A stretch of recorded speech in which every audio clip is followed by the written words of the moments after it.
Hi everybody, I'm here today with Hailey Fuqua, who's an opera singer, and she's a Salesforce admin located in Boston. She's got degrees from Boston University and Boston Conservatory, and she's a coloratura soprano. So welcome. Let's talk a little bit about your artistic career. Yeah, great. Hi, Gene. It's so nice to be here. So yes, I'm Hailey. I'm from Idaho originally and moved out to Boston at 18 to go to school for vocal performance. Did my undergraduate degree at Boston Conservatory, and then took a year off in between, and then did my master's at Boston University in historical performance. So that is particularly Baroque music, so the music from about 1600 to 1750, and how we perform it as modern singers in ways that can be more authentic or more true to what may have happened during the time, since there's been a lot that has been rediscovered over the past 100 years, and the halls in which we perform and how we perform and share music has changed, and it's really about trying to return to the roots of that music. So before we get into your admin career, what kind of performing do you do today in this genre? Sure. So a lot of those of us who are early music, considered early music, but also do opera of the 19th and 20th centuries. A lot of us sing in churches, whether that's regular services, weddings, funerals, any life celebration that you can think of. So I spent a number of years singing at a church here in Boston called Church of the Advent, which has had an all-professional ensemble of 18 singers for the past, 50 years, 60 years, and well-renowned, and would be there on weekends and at nights. And I also sing with a group called Opera on Tap, where we bring opera into bars and restaurants and outdoor markets and places where you know what it's like to be there, but maybe you've not experienced opera, and we will bring opera to you in a place that you're comfortable, or you know what it's like to go to a bar and have dinner, and we'll introduce pieces, sing short arias, and help you feel like you can understand and experience opera in a way that isn't just in an opera house or in a concert hall, and you need to be dressed up and spend money to be there. It's just a way to democratize opera and share it with people of all ages. Lovely, lovely. Well, I want to now say, how is it that you ended up also in the tech world? Maybe give us a little on-ramp to how you got into tech and how that fits into your life and into your career now. Sure, yeah. So I started working right after college at a theater company, a large theater company here in Boston, working in the box office and in subscriptions and marketing, and learning a lot about how organizations sell tickets, how do they manage the patrons that come in, and how do they keep track of all that information, which stored in a database, a customer relationship management system.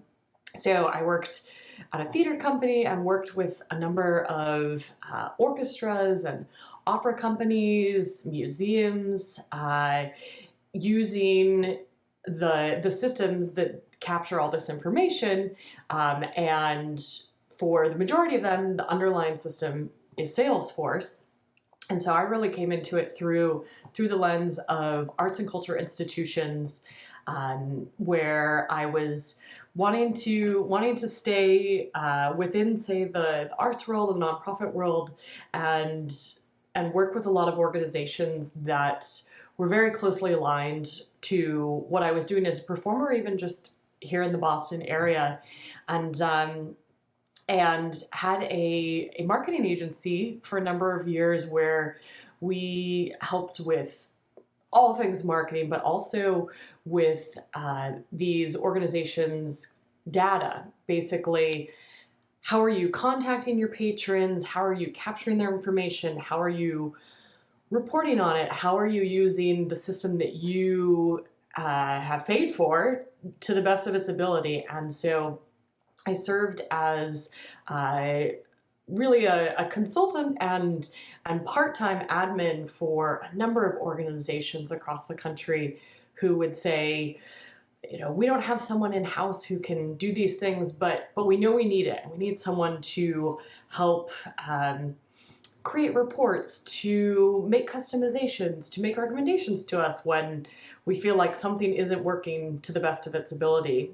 And so worked with arts and cultural organizations for a long time in the nonprofit sphere. And then in 2020, pandemic hits, and unfortunately, we really lost a lot of our clients because so many places, we all remember those weeks and months trapped in our homes where there were no performances, there were no museums to go to, and even while the arts and culture sphere is still recovering from the pandemic, that really was a big shift and kind of a chance for me to take stock of what I wanted to do next, and the piece that kind of was always there and really caught my attention and really felt like something that is always different, always changing, and completely unique to any organization with Salesforce.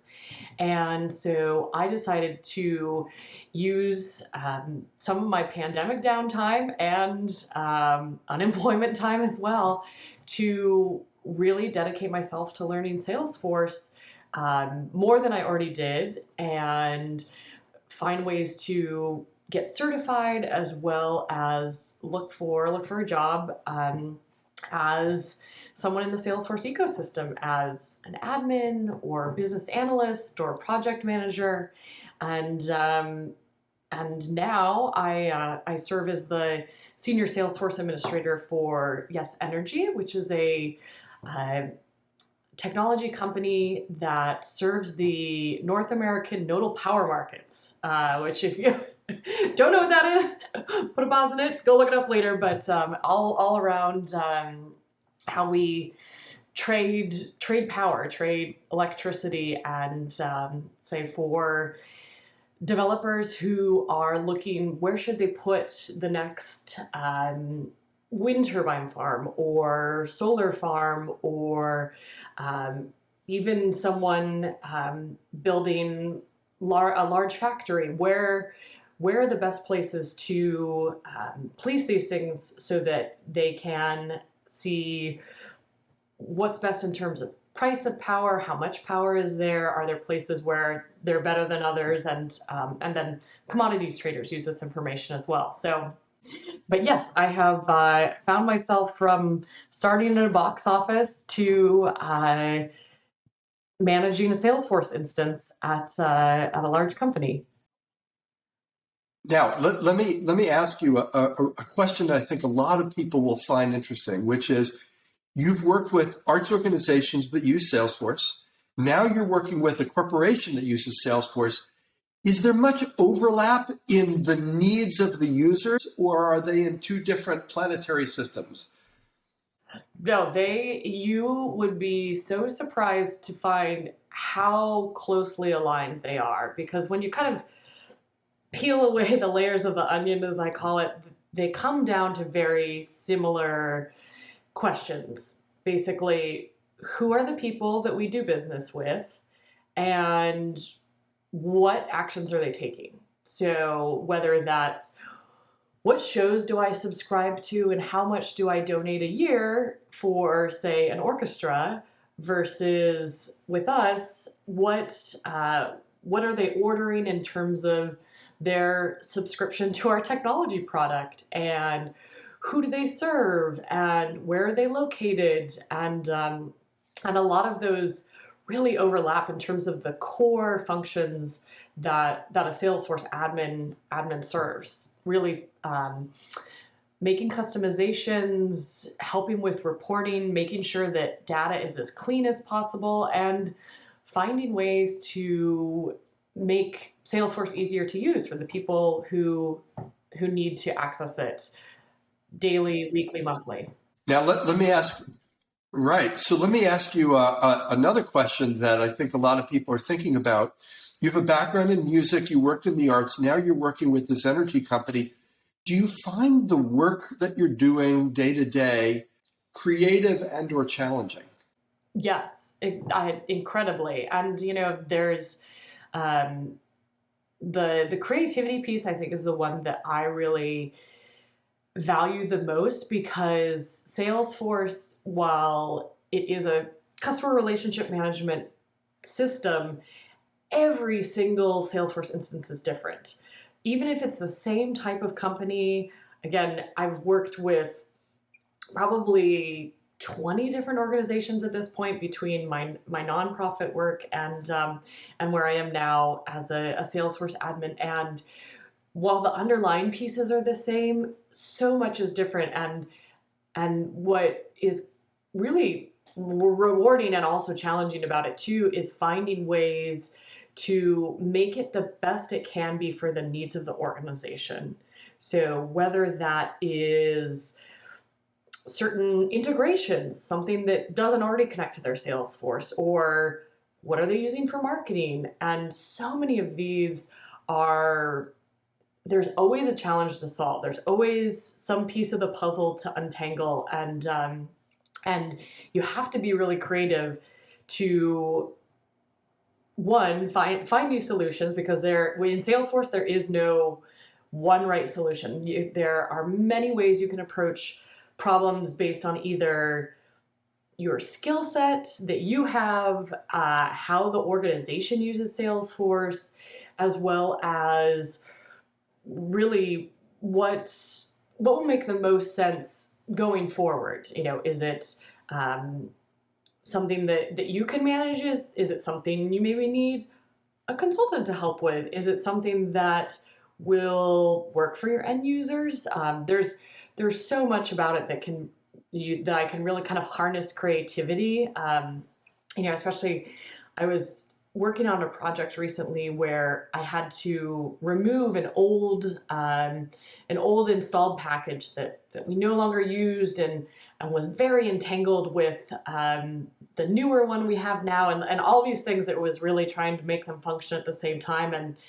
And it's really just kind of keep digging at things, and also think creatively, like, oh, well, that didn't work, so maybe this approach, or maybe a combination of the two approaches, or let's go out to the Salesforce community and see what other people have done, because chances are the issues you're trying to solve, it's not the first time that they've been approached. And there's also such a great community in Salesforce, which I think really also just kind of fosters some of that creativity that we're willing to lend a hand, almost like being in an orchestra, or being in an opera production, where we all kind of band together.